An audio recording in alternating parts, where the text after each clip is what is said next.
Stephanie is a 9-year-old little girl who for some reason has been abandoned by her parents. She lives in her house all alone and just about takes care of herself. Her only friend is a soft turtle toy, whom she calls Francis. A normal day for Stephanie consists of watching cartoons, playing the piano, preparing smoothies for herself, and spending time with Francis the turtle. One day, when Stephanie turns on the television, the news channels broadcast the miserable situation of the world, where some supernatural forces are wreaking havoc in different countries. They also mention that a strict quarantine has been declared and people are asked to stay inside their homes. However, Stephanie does not pay attention to such matters and simply changes to her cartoon channel. Being a 9-year-old, she is clumsy at everything she does and often makes a mess of the house. However, she is still content and happy to live alone without her parents. The same day, as Stephanie is preparing a smoothie in the kitchen, she hears a sudden noise coming from upstairs. Scared, the little girl rushes there, only to find a ball dropping as if someone is inviting her to play. Without knowing who the person is, Stephanie yells at him or her and returns to the kitchen. Unfortunately, there, she steps on a broken piece of glass, which causes her to scream in pain. But as there is no one to look after her, she quickly regroups and limps upstairs, where she grabs a first aid kit and tends to her wound. Later at night, Stephanie prepares dinner and serves it on plates for 4 people in the family, 2 for her parents and the other 2 for her brother and herself. None for Francis. That's just not right. She then brushes her teeth and sleeps after reading a tale to her doll, Francis. The next morning, Stephanie places Francis on the floor and urges him to play hide and seek. She then goes straight to her room and hides inside a makeshift tent. There, while she is looking at a family photo album, Stephanie hears a dangerous creature's sound coming from outside the house. Terrified, she closes her mouth and tries her best to remain quiet. The monster hurls near Stephanie, but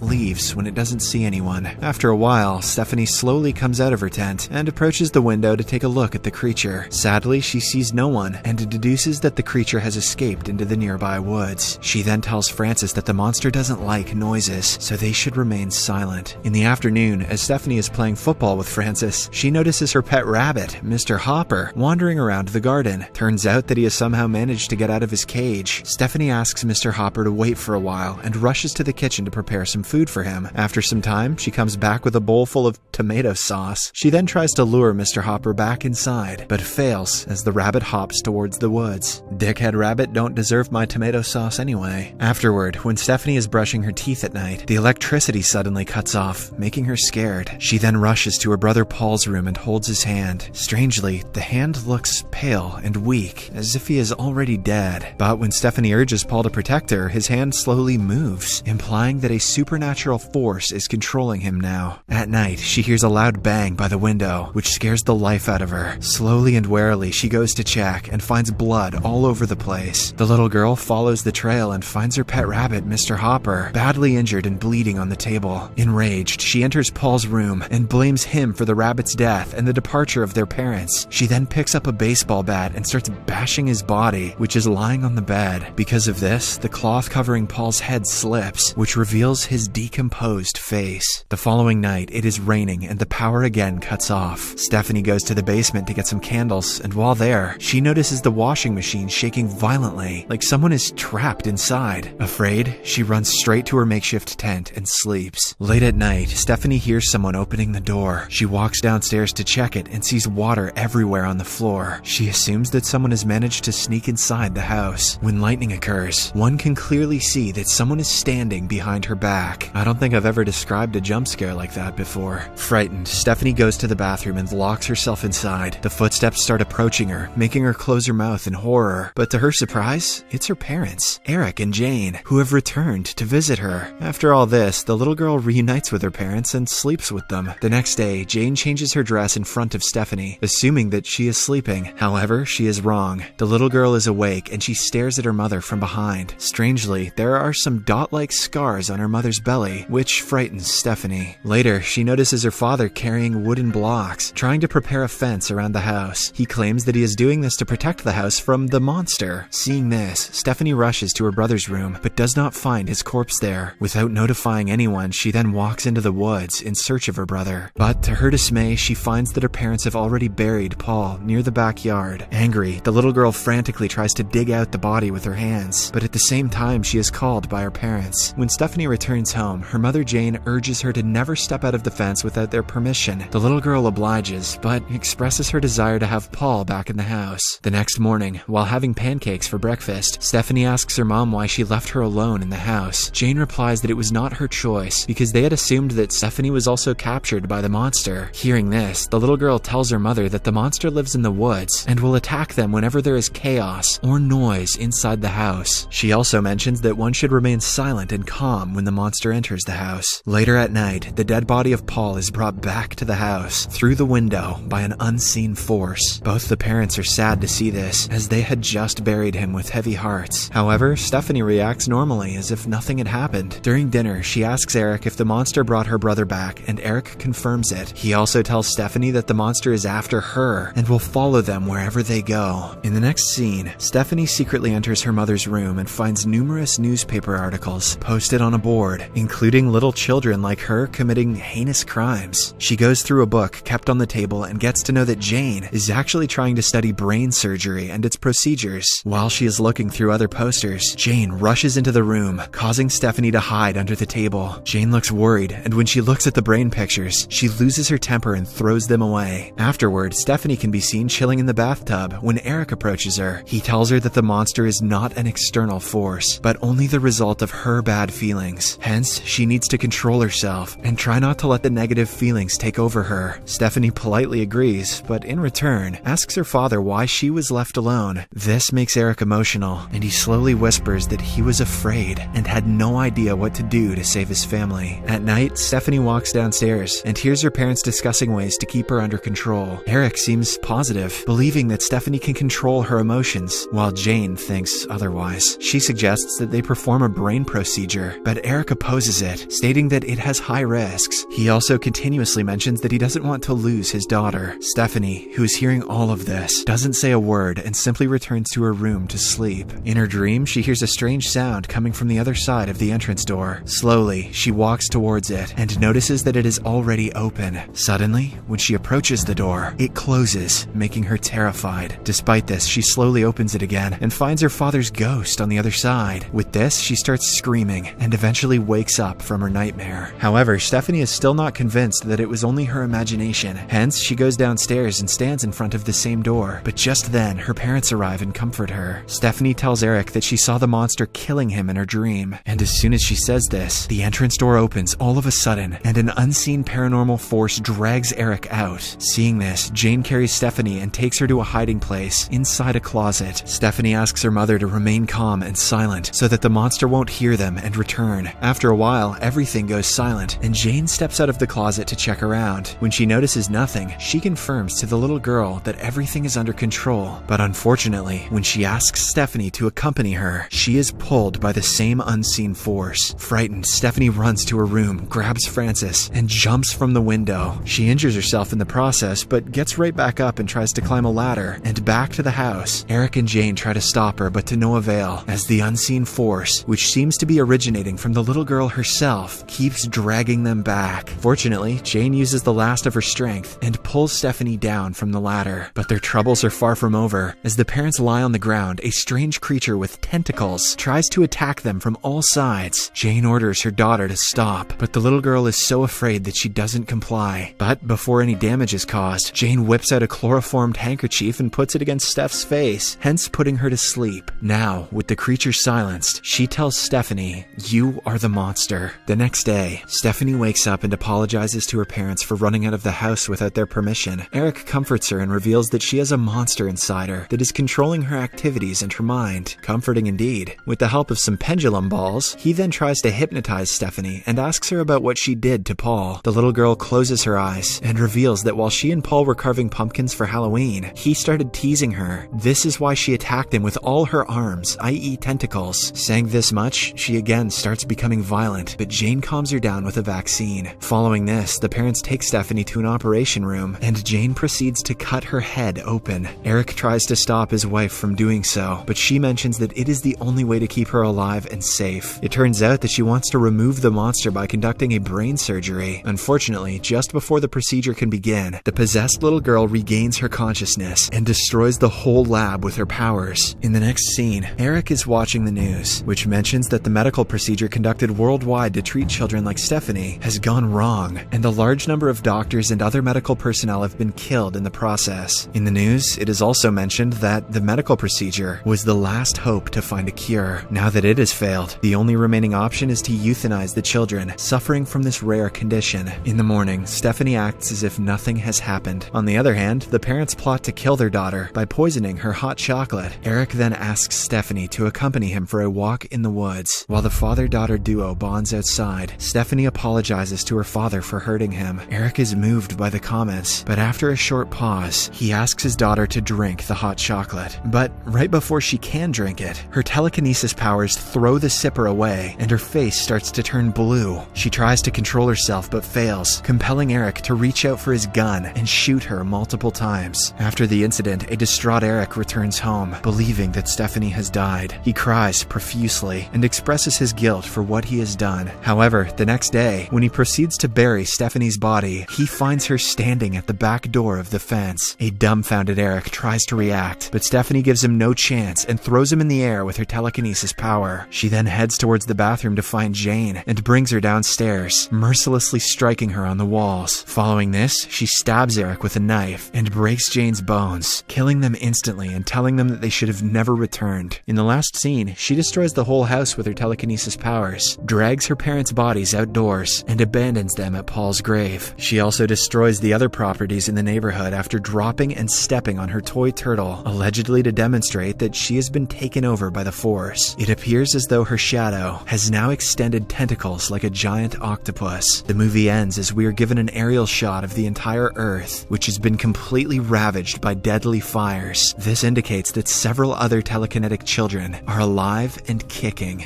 Subscribe for more videos like this, turn on notifications, and leave a like to help the channel out. Thank you for watching.